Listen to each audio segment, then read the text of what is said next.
नमस्कार दोस्तों, मैं हूं आपका दोस्त के बी। तो आज के इस वीडियो में हम 29 अगस्त 2022 को रेलवे ग्रुप डी का पहले शिफ्ट का जो एग्ज़ाम हुआ है, इसमें पूछे गए जीके जीएस और करंट अफेयर्स के प्रश्नों को हम लोग डिस्कस करेंगे। तो पूरा वीडियो बहुत ही ध्यान से देखिएगा। इस वीडियो की जो पीडीएफ फाइल है वह आपको टेलीग्राम चैनल केवी गुरुजी या kvguruji.in के ऊपर मिल जाएगी। वहां से आप इसके पीडीएफ को डाउनलोड कर सकते हैं। नीचे डिस्क्रिप्शन में आपको पहले फेज का जो एग्जाम समाप्त हो चुका है उसकी पेड और फ्री पीडीएफ दोनों की लिंक मिल जाएगी। तो वहां से अगर आप लोग चाहें तो उन पीडीएफ को भी डाउनलोड कर सकते हैं। तो चलिए अब इस वीडियो की हम शुरुआत करते हैं। देखिए, करंट अफेयर्स में एक प्रश्न पूछा गया था कि मार्च 2022 में स्विस ओपन बैडमिंटन टूर्नामेंट के महिला एकल का जो खिताब है ये किसने जीता है। तो आपको पता होना चाहिए, हमारे भारत की जो गोल्डन गर्ल यानी कि पीवी सिंधु हैं, इन्होंने यहाँ पर महिला एकल का खिताब जीता था। मार्च महीने में इस टूर्नामेंट का आयोजन हुआ था और यहाँ पर पीवी सिंधु ने थाईलैंड की बुसानन ओंगरुंगफॉर्म को फाइनल मुकाबले में हरा दिया था और इसमें आपके महिला एकल का खिताब जीता था। इससे पहले ग्रुप डी में पूछा जा चुका है कि Syed Modi international badminton tournament के महिला एकल का खिताब किसने जीता, तो वो भी आपकी पीवी सिंधु ने जीता है। अगला प्रश्न पूछा गया कि ओलंपिक 2021 में भारत की किस टीम ने पदक जीता था। तो आपको पता होना चाहिए कि टोटल हमने 7 मेडल जीते थे और वहीं पर अगर हम लोग टीम की बात करते हैं तो हमारे भारतीय पुरुष टीम ने यहाँ पर मेडल जीता था और इन्होंने इसमें आपके ब्रॉन्ज मेडल जीता था। तो आपको ये ध्यान रखना है कि भारतीय पुरुष हॉकी टीम ने जर्मनी की टीम को हरा करके 2021 के टोक्यो ओलंपिक में रजत पदक जीता था।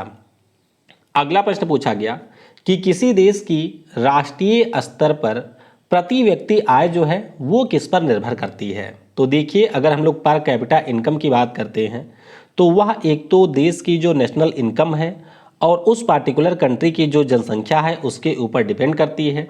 अगर आपको किसी भी देश की पर कैपिटा इनकम को फाउंड करना है तो आप लोग उस देश की जो टोटल इनकम है यानी कि जो उस देश की टोटल राष्ट्रीय आय है उसमें भाग दे देंगे जनसंख्या से, तो आपको यहाँ पर प्रति व्यक्ति आय प्राप्त हो जाएगी। अगला प्रश्न पूछा गया कि भारत हैवी इलेक्ट्रिकल्स लिमिटेड की स्थापना कब हुई थी। तो सिंपल सा प्रश्न है, पहले भी हम लोगों ने इसको डिस्कस किया हुआ है। 13 नवंबर 1964 को भारत हैवी इलेक्ट्रिकल्स लिमिटेड की स्थापना हुई थी। आपको ये भी पता होना चाहिए कि ये हमारे देश की एक महारत्न कंपनी है जिसका मुख्यालय आपको नई दिल्ली में मिलेगा और इसके जो अध्यक्ष और एमडी हैं उनका नाम है नलिन सिंघल। अगला प्रश्न पूछा गया कि पंचमढ़ी बायोस्फीयर रिजर्व किस राज्य में स्थित है। तो इससे पहले प्रश्न पूछा जा चुका है कि यह जो बायोस्फीयर रिजर्व है वो कौन से जानवर के लिए फेमस है। आपको पता होना चाहिए कि पंचमढ़ी बायोस्फीयर रिजर्व ये हमारे मध्य प्रदेश राज्य में स्थित है। हमारे देश में अगर हम लोग बायोस्फीयर रिजर्व की बात करते हैं तो इनकी टोटल संख्या 18 है। आपको ये भी ध्यान रखना है। सबसे बड़ा जो बायोस्फीयर रिजर्व है वो आपका नीलगिरी बायोस्फीयर रिजर्व है। और अगर हम लोग बात करते हैं मध्य प्रदेश के एक और बायोस्फीयर रिजर्व की तो इसका नाम है अचनकमार अमरकंटक, जो कि आपको मध्य प्रदेश और छत्तीसगढ़ में देखने को मिलेगा। अगला प्रश्न पूछा गया बहुत ही सिंपल सा कि किस संविधान संशोधन के द्वारा मौलिक कर्तव्य को शामिल किया गया था।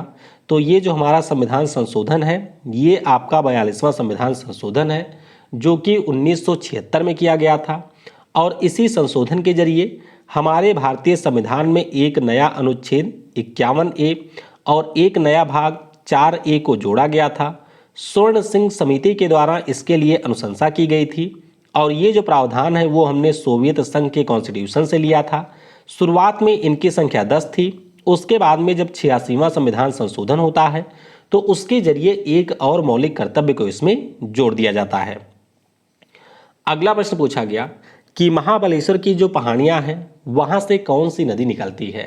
तो महाबलेश्वर की जो पहाड़ियाँ हैं वो आपको महाराष्ट्र में देखने को मिलेंगी और यहाँ से आपकी टोटल 5 नदियाँ निकलती हैं, लेकिन ऑप्शन में कृष्णा नदी दिया गया था तो कृष्णा नदी हो जाएगा यहाँ पर करेक्ट। इसके अलावा आपको ये भी पता होना चाहिए कि महाबलेश्वर से कृष्णा नदी के साथ साथ कोयना नदी, वेन्ना जिसे हम लोग वेनी कहते हैं, सावित्री नदी और गायत्री नदी, ये टोटल 5 नदियां हैं जो कि आपके महाबलेश्वर की पहाड़ियों से निकलती हैं। अगर आपसे पूछा जाए कि ब्रह्मगिरी की पहाड़ियों से कौन नदी निकलती है तो उस नदी का नाम हो जाएगा गोदावरी। अगला प्रश्न पूछा गया था कि नीति आयोग का पदेन अध्यक्ष कौन होता है। नीति आयोग जिसकी स्थापना 1 जनवरी 2015 को योजना आयोग के स्थान पर हुआ था, इसके पदेन अध्यक्ष होते हैं भारत के प्रधानमंत्री। अच्छा, एक बच्चे ने बताया कि ये प्रश्न कुछ अलग तरीके से था, तो अगर ये प्रश्न कुछ अलग तरीके से था तो आप लोग नीचे कमेंट में बताइएगा। फिलहाल अगर पदेन अध्यक्ष पूछा होगा तो वो देश के प्रधानमंत्री होते हैं। इसी साल इसके नए उपाध्यक्ष बने हैं सुमन बेरी, जिन्होंने राजीव कुमार का स्थान लिया है। और सीईओ की बात करते हैं तो अमिताभ कांत के स्थान पर परमेश्वरन अय्यर इसके नए सीईओ बने हैं। अगला प्रश्न पूछा गया कि जो हमारा नमक सत्याग्रह है इसको किस और नाम से जाना जाता है। तो 12 मार्च 1930 को गांधी जी के द्वारा 79 मील की ये जो यात्रा है उसकी शुरुआत की गई थी। इसे हम लोग नमक सत्याग्रह, डांडी मार्च या फिर सविनय अवज्ञा आंदोलन के नाम से भी जानते हैं और इस आंदोलन को हमारे गांधी जी ने लीड किया था। अगला प्रश्न देखिए, फिर आ गया शास्त्रीय भाषाओं से कि वर्ष 2005 में किसे शास्त्रीय भाषा का दर्जा दिया गया। तो मैंने आपको कई बार बताया हुआ है कि हमारे देश में जो टोटल क्लासिकल लैंग्वेज हैं इनकी संख्या टोटल 6 है, जिसमें से आपकी जो पहली क्लासिकल लैंग्वेज है ये आपकी तमिल है, जिसको 2004 में दर्जा मिला था। 2005 में आपके संस्कृत को मिला था, 2008 में कन्नड़ को मिला था, तेलुगु को मिला था 2008 में, मलयालम को 2013 में और उड़िया आपकी सबसे नवीनतम क्लासिकल लैंग्वेज है। अगला प्रश्न पूछा गया कि रजा पर्व किस राज्य में मनाया जाने वाला त्यौहार है। तो रजा पर्व या रज पर्व की अगर हम लोग बात करते हैं, ये त्यौहार हमारे उड़ीसा राज्य में मनाया जाता है और इस त्यौहार को हम लोग मिथुन संक्रांति के नाम से भी जानते हैं। आपको ये भी ध्यान रखना है कि ये हमारा एक 3 दिवसीय लंबा त्यौहार होता है और इस त्यौहार के दौरान जो भी हमारे उड़ीसा में किसान हैं वो आपके खेतों में काम नहीं करते हैं, क्योंकि ये हमारी जो धरती माता हैं उनके वुमेनहुड का प्रतीक माना जाता है। उड़ीसा की बात हुई है तो कई सारे त्यौहार यहाँ पर और मनाए जाते हैं, जैसे कि पाना संक्रांति नए साल का त्यौहार है, बाली यात्रा, जगन्नाथ रथ उत्सव, नवकलेश्वर उत्सव, नुआखाई, रजा परबा, ये सारे उड़ीसा के त्यौहार हैं। अगला प्रश्न पूछा गया कि वर्मी कंपोस्ट किससे बनता है। तो वर्मी कंपोस्ट की अगर हम लोग बात करते हैं तो आपके गोबर में केचुओं की मदद से जो खाद का निर्माण किया जाता है उसी को हम लोग कहते हैं वर्मी कंपोस्ट। तो इसमें किया क्या जाता है, देखिए इसमें आपके गोबर का ऐसे मान लीजिए ढेर हुआ तो इसमें हम लोग ला करके केचुए को डाल देते हैं और उसके बाद में ये जो गोबर है उसको हम लोग जूट वाले बोरे से ढक देते हैं। टाइम टाइम पर इस बोरे के ऊपर हम लोग पानी भी डालते रहते हैं। ये जो केचुए होते हैं वो आपके इस गोबर को खाते हुए धीरे धीरे आगे बढ़ते हैं और उनके द्वारा जो यहाँ पर अपशिष्ट छोड़ा जाता है वही हमारा होता है वर्मी कंपोस्ट। तो ध्यान रखिएगा, ये एक प्रकार की खाद होती है जिनका निर्माण केचुओं की मदद से किया जाता है। अब आते हैं केमिस्ट्री पर। तो केमिस्ट्री से एक प्रश्न पूछा गया था कि न्यूलैंड भाई साहब के द्वारा 1866 में जो अष्टक का नियम दिया गया था ये आपके किस एलिमेंट तक लागू होता है। तो ये भी हम लोग कई बार डिस्कस कर चुके हैं। न्यूलैंड का जो अष्टक नियम है ये सिर्फ आपके कैल्शियम तक ही लागू होता है। आपको ध्यान रखना है कि न्यूलैंड की जो पीरियोडिक टेबल थी उसका सबसे बड़ा ड्रॉबैक यही था कि इनका जो नियम था वो केवल कैल्शियम तक ही लागू होता था और इन्होंने आपके नए एलिमेंट के लिए कोई स्थान भी नहीं छोड़ा था। अष्टक के नियम में इन्होंने ये बताया था कि अगर हमारे पास में कोई एलिमेंट है तो उसके बाद जो 8वें नंबर का एलिमेंट होगा उसके साथ ये जो पार्टिकुलर एलिमेंट है वो आपके गुणों में समानता को प्रदर्शित करेगा। फिर एक प्रश्न पूछा गया कि निम्नलिखित में से कौन सी द्विविस्थापन अपक्रिया है। तो पहले भी ऐसे प्रश्न कई बार आ चुके हैं। द्विविस्थापन का मतलब होता है डबल डिस्प्लेसमेंट। तो आपको ध्यान रखना है AgNO3 प्लस NaCl ये आपका AgCl NaNO3 बनाता है। इसी प्रकार से BaCl2 सोडियम सल्फेट के साथ करता है तो वीरियम सल्फेट और आपका NaCl बनाता है। इसी प्रकार से नमक आपके कैल्शियम सल्फेट के साथ करता है तो ये आपका सोडियम सल्फेट और कैल्शियम क्लोराइड बनाता है। इसी प्रकार से H2SO4 ये हमारे लिथियम हाइड्रोक्साइड के साथ करता है, तो Li2SO4 बनाता है। तो ये सारे आपके विस्थापन अपक्रिया के उदाहरण हैं, इनके बारे में आप लोग ध्यान रखेंगे। अगला प्रश्न पूछा गया कि हाइड्रोजन निम्नलिखित में से किससे अभिक्रियाशील है। देखिए आपके सामने 4 एलिमेंट दिए गए थे, एक था कॉपर, एक था चांदी, एक था सोना और एक था यहाँ पर लेड। तो आपको ये ध्यान रखना है कि जब हम लोग अपने रिएक्टिविटी टेबल की बात करते हैं तो इसमें जो सबसे ज़्यादा रिएक्टिव एलिमेंट है वो हमारा पोटेशियम होता है, फिर सोडियम है, फिर कैल्शियम है, मैग्नीशियम, एल्यूमिनियम, जिंक, लेड, यहाँ पर आपको हाइड्रोजन मिलेगा, फिर कॉपर, पारा, सिल्वर और सोना। तो अगर आप लोग ऑप्शन ध्यान से देखेंगे तो कॉपर आपका कम रिएक्टिव है हाइड्रोजन से, सिल्वर भी कम है, सोना भी कम है, लेकिन अगर हम लोग लेड की बात करते हैं तो ये आपको इस टेबल में हाइड्रोजन के ऊपर देखने को मिलेगा और जो भी आपके ऊपर है वो इससे ज़्यादा रिएक्टिव होगा। अगला प्रश्न पूछा गया कि कैल्शियम हाइड्रोक्साइड के साथ सांद्र सल्फ्यूरिक अम्ल की अपक्रिया से कौन सा उत्पाद बनता है। तो यहाँ पर आपके सामने रिएक्शन दी गई है और इसके परिणाम स्वरूप बनता है कैल्शियम सल्फेट। ये देख सकते हैं H2SO4 है, ये आपके CaOH के होल ट्वाइस यानी कि बुझे हुए चूने के साथ अपक्रिया करता है, तो यहाँ पर एक CaSO4 बनता है और यहाँ से पानी निकल जाता है बाहर। अगर आप लोग इस रिएक्शन को थोड़ा सा ध्यान से देखेंगे तो आपको ये पता चलेगा कि यह एक हमारी उदासीनीकरण की अपक्रिया है, क्योंकि H2SO4 एक अम्ल है और CaOH के होल ट्वाइस की बात करते हैं तो यह एक क्षार है। यहाँ पर इनके द्वारा एक लवण CaSO4 बनाया जा रहा है और पानी निकल रहा है बाहर। इसके अलावा आपको एक और रिएक्शन भी ध्यान रखना है, जहाँ पर सांद्र सल्फ्यूरिक अम्ल आपके कैल्शियम कार्बोनेट, जिसे आप लोग खड़िया कहते हैं, उसके साथ अपक्रिया करता है। यहाँ पर भी आपको सेम प्रोडक्ट देखने को मिलेंगे, बस इसमें आपको एक एक्स्ट्रा CO2 भी देखने को मिलेगा। अगला प्रश्न पूछा गया था, ये बढ़िया प्रश्न था कि बेंजीन का जो हमारा अणु होता है इसमें आपको कितने सिग्मा और कितने पाई बॉन्ड देखने को मिलेंगे। तो बेंजीन की जो संरचना है कुछ इस प्रकार से होती है। आपको पता होना चाहिए कि यहाँ पर आपको 3 डबल बॉन्ड भी देखने को मिलेंगे। जब हम लोग बात करते हैं सिग्मा बॉन्ड की तो आपको ये पता होना चाहिए कि जो सिग्मा बॉन्ड है वो आपके जो हमारे सिंगल बॉन्ड होते हैं उसको रिप्रेजेंट करता है। तो अगर आप लोग टोटल यहाँ पर काउंट करेंगे तो C का H के साथ में टोटल 6 सिग्मा बॉन्ड है और इसी प्रकार से जो C है उसका स्वयं C के साथ में भी इसी प्रकार से आपको 6 सिग्मा बॉन्ड देखने को मिलेंगे।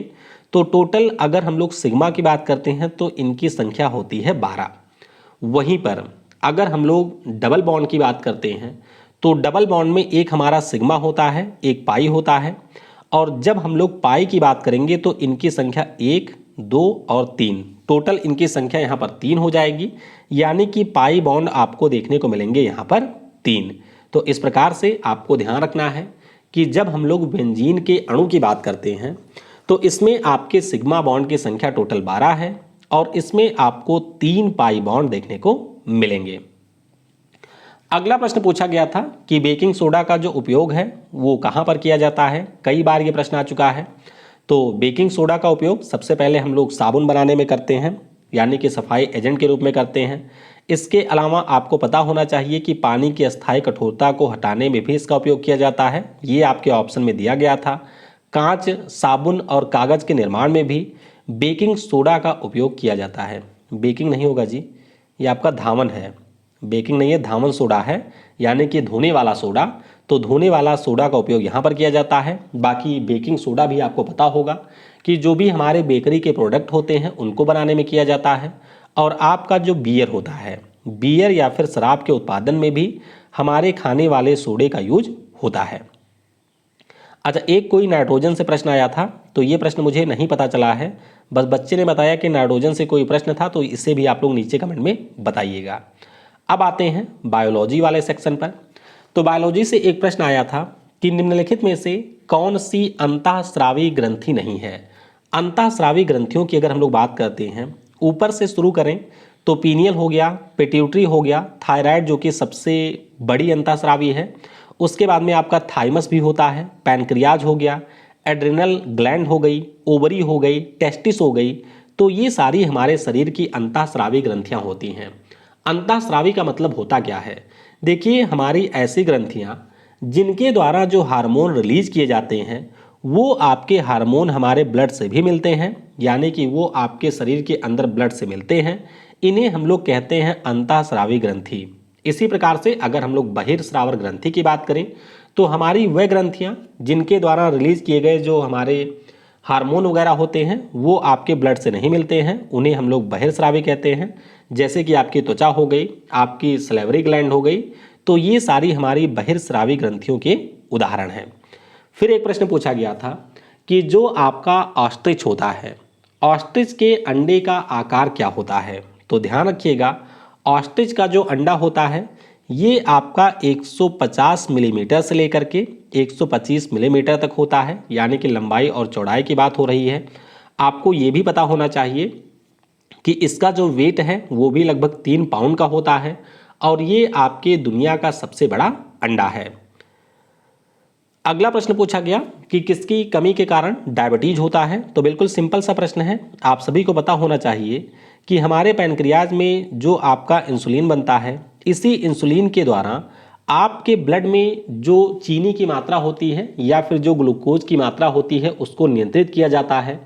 लेकिन अगर आपके पैनक्रियाज में इंसुलिन की कमी हो जाती है, इसका मतलब है कि जो आपके ब्लड में शुगर की मात्रा है वो धीरे धीरे बढ़ने लगती है और इसी को हम लोग डायबिटीज़ के नाम से भी जानते हैं। अब आते हैं फिजिक्स पर। तो फिजिक्स से एक बहुत ही सिंपल सा प्रश्न आया था कि 200 वाट के बल्ब में विभवांतर 220 वोल्ट है, तो बहने वाली धारा क्या होगी? सिंपली आप लोग यूज करेंगे फी इक्वल टू वी आई का। तो यहाँ से आई इक्वल टू हो जाएगा हमारा पी वाई वी। पी आपका दिया गया है 200, बी आपका 220 वाट है, तो यहाँ पर उत्तर आ जाएगा 9.91 एम्पियर। फिर एक प्रश्न पूछा गया था कि निम्नलिखित में से कौन सा विद्युत का कुचालक है? तो कई सारे आपको ऑप्शन दिए गए थे। आपको पता होना चाहिए कि जो हमारी अधातुएं होती हैं ग्रेफाइट को छोड़ करके वो सारी विद्युत की कुचालक होती हैं। इसके अलावा अगर हम लोग बात करते हैं रबड़ की, प्लास्टिक की, सूखी लकड़ी की, तो ये सारी भी आपके विद्युत की कुचालक होती हैं। तो इस प्रकार से जितने भी प्रश्न मुझे प्राप्त हुए थे उन सारे प्रश्नों को मैंने डिस्कस कर लिया है।